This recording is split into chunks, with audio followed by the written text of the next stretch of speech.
Sheriff deputies and officers in Ashtabula and Conneaut arrested 21 street-level drug dealers this week. But the big surprise came in a separate drug arrest. This one involved 40-year-old James E. Brooks of Rome Township.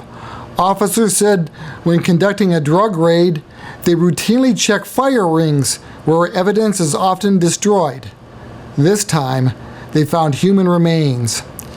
A Friday news conference was held with Sheriff Detective Captain Jeff Orr, Sheriff William Johnson, County Prosecutor Nicholas Irochi, Ashtabula Police Chief Robert Stell, and Conneaut Police Chief Charles Burlingham. Brooks has been arrested on a charge of abuse of a corpse, among other things, and was arraigned Friday afternoon before Western County Judge David Schroeder. Bond was set at $700,000. Brooks was linked to 18-year-old Alicia Bell of Warren, who has been missing since July 23rd. But Johnson said they are a long way from knowing who or how many people the bones belong to. TAG recently conducted several controlled purchases of cocaine and heroin from James E. Brooks at a residence in Rome Township. As a result of those purchases, a search warrant was obtained this week and executed yesterday. At the time of execution of the warrant, bones that appeared to be human remains were located on the grounds of the property, including in a fire pit. A second search warrant was obtained thereafter, and investigators collected all relevant evidence all day and night yesterday. At this time, and very, very early in the investigation, Mr. Brooks has been charged in Western County Court with 4 counts of having weapons under disability, each of which is a third-degree felony. 1 count of tampering with evidence, a third-degree felony. 3 counts of trafficking in cocaine, each of which is a fifth-degree felony. 1 count of trafficking in heroin, a fifth-degree felony, and 1 count of abuse of a corpse, a fifth-degree felony. First of all, it originated from this particular drug sweep throughout the county. We had learned through information by another police department that they were looking for some missing females that might have been involved with Mr. Brooks, which at that particular time we had already made an arrest regarding the drugs. So we stopped and we immediately got a property search warrant so we could search the area to see if we could locate possibly the missing females. We learned at that particular time that Mr. Brooks had a fire pit out in the back. That was part of the property search, and that's when we had located some what we thought was human remains, but we did not know. And that all that documentation and all that evidence that was gathered, along with BCI, who did a lot of the gathering of the evidence, and all the agencies that were there, for us to be able to present that to BCI and the investigators in regards to finding out if in fact it was human remains, which we did find out it was, but at this time we don't know how many, if it's male or female, or if in fact it coincides with the missing juvenile and adult females that are missing in Warren, from Warren Police Department. I believe we have one in Ashtabula City that has not came home too, so I think that person has been entered as well. Sheriff, you had mentioned just a few minutes ago to Lori that one missing person had been with Mr. Brooks. Are you able to say who that person was? Was it Alicia Bell? Do you know? Or right now, that's part of the investigation. We're not going to get involved in that. And any of the evidence that we took, we are telling you that we did retrieve human remains, and we're just waiting for the forensics on that. Can you be a little more specific about when you said was she last seen with Mr. Brooks, and where and when? Can you give us some more details? We were aware through Warren Police Department that she was with Mr. Brooks on the time that they were investigating the missing person, which led us to the fact that since we did the drug search and she was with him. We were also helping Warren PD try to find out if in fact that female was at that residence. Drug sales of heroin. Jeff? There were drug sales from the residence. How often? How did that work? That's going to come out in the investigation, and as we move forward with charges. So people were not living though at the house? What do you mean by people not living? Were people living there? Was this a house that was used? It was the residence of the person that we charged and arrested yesterday. That's Mr. Brooks, correct? Correct. They've been charged with the minimum quantity, less than bulk amount, on each of the controlled buys. And I believe there are 4 counts, 4 separate transactions that were involved. Hopefully the DNA will come up with one or many that can resolve the end of the road for the missing people. There's a lot of families that are involved here. And that's what we want to really be cautious about. The families are hoping that it's not one of theirs, but it gives them closure if it is. So, and that's what we're waiting for. And I'll be honest, you can call us today, you can call us tomorrow, you can call us the next day. We're not going to be able to know. We don't know anything more than what we're currently telling you right now. But when the forensics comes, and if they identify, then we'll be able to release that information. 3 people at the house during execution of the warrant. There was Mr. Brooks and 2 females. We don't know if there are any other persons there. I mean, so we have an ongoing investigation here. As I indicated in my press release, this is very, very, very early in the investigation. You keep throwing out Alicia Bell. We have no idea whose remains these are. And I would urge you to exercise caution. There were 2 girls that came to the residence the night before and spent the night with him. Girlfriends, friends? That's part of the investigation as well. I am going to tell you he has a lot of friends. Sheriff, is it your suspicion that while there were remains in the fire pit, the remains that were found in the woods, does it look as if that one body, given that we have 1 count here, and so are you thinking that animals may have carried some of those bones to the woods?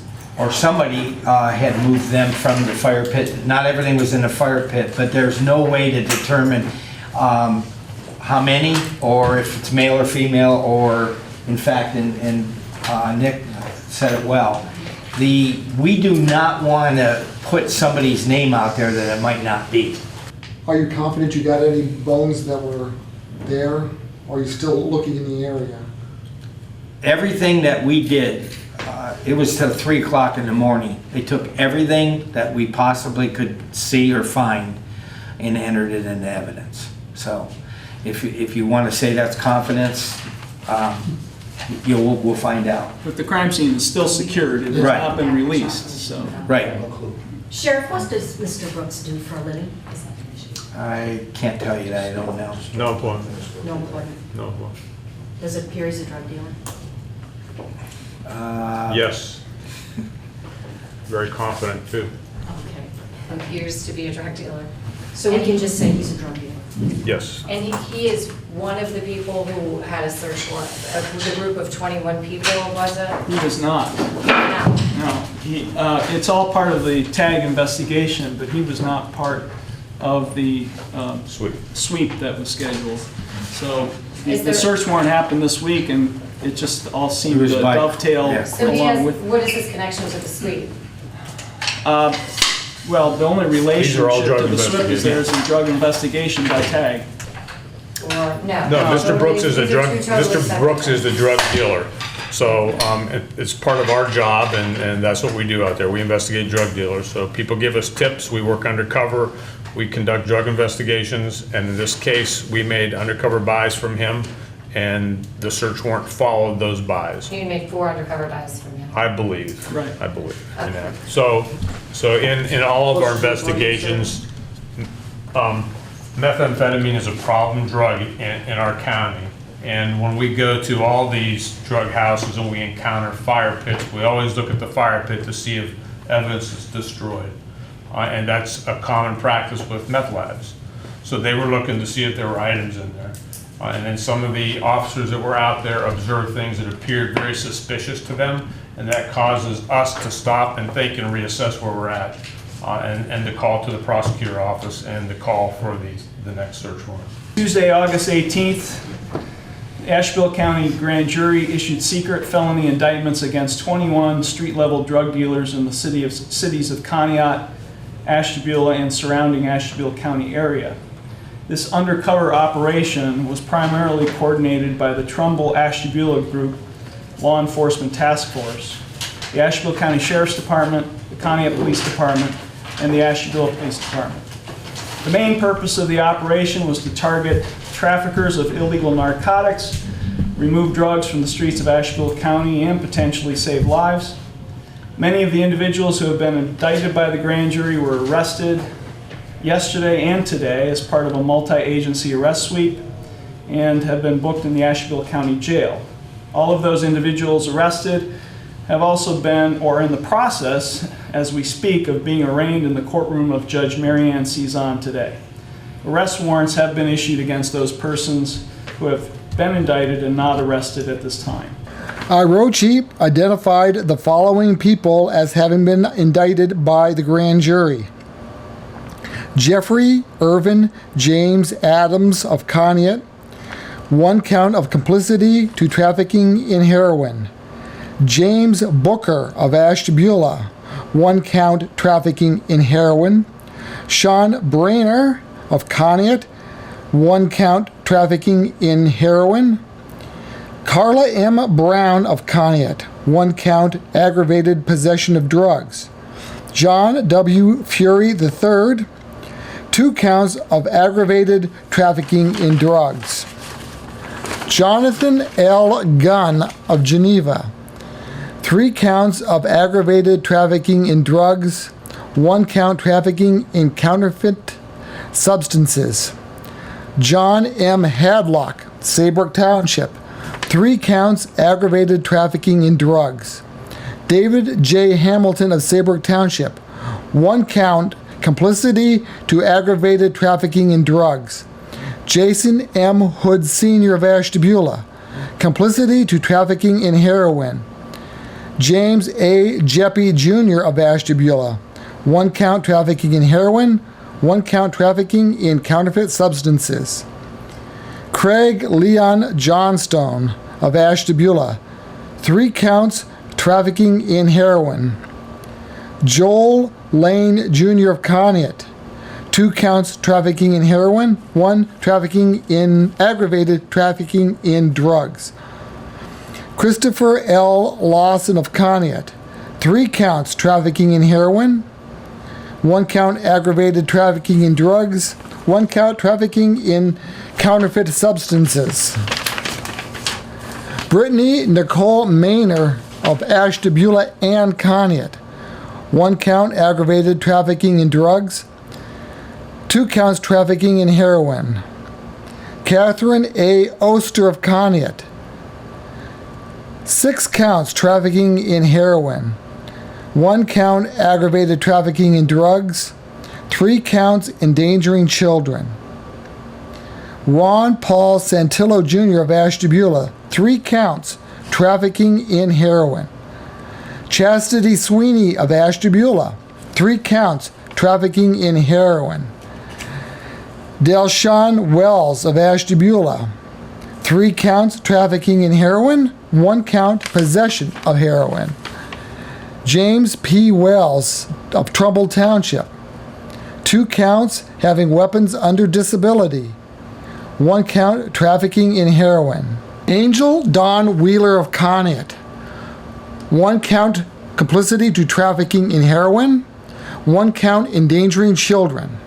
Kayla R. Wheeler of Conneaut, 2 counts trafficking in heroin, 1 count endangering children.